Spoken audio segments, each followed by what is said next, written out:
ఈ వాక్యాన్ని వీక్షిస్తున్న సహోదరి సహోదరులందరికీ క్రీస్తు పేరట వందనములు. ఈరోజు వాక్యం ద్వారా దేవుడు మనతో చెప్తున్న మాట, మృతులను యవ్వన స్థితిలోనికి దిగిపోవారును యెహోవాను స్తుతింపరు. కీర్తన గ్రంథము 115వ అధ్యాయం 17వ వచనము. నువ్వు ఒక క్రైస్తవుడు అయ్యుండి క్రీస్తు ద్వారా అనేకమైన మేలులు పొందుకున్న వాడవయ్యుండి మరణ పడకల మీద ఉన్న నిన్ను సజీవునిగా లేవనెత్తిన ఆ దేవునికి నువ్వు చూపే కృతజ్ఞత ఏంటి? వాటన్నిటిని బట్టి దేవుణ్ణి స్తుతిస్తున్నావా లేదా? మృతులను మౌన స్థితిలోనికి దిగిపోవారును యెహోవాను స్తుతింపరంట. అయితే దేవుణ్ణి స్తుతించని నువ్వు సజీవుడు అయినప్పటికీ మృతుడివే అన్నమాట. పడిపోతుంటే పక్కవారు చేయి అందించి పట్టుకుంటే థ్యాంక్ యూ సో మచ్ అని నవ్వుకుంటూ చెప్తావు కదా.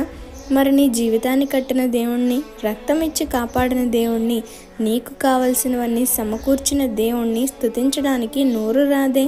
సన్నిధిలో పాటలు పాడేటప్పుడు నోరు మోగబోతుంది, చేతులు చచ్చుబడిపోతున్నాయే. నువ్వు మృతుడవేగా, మరి మారదాం.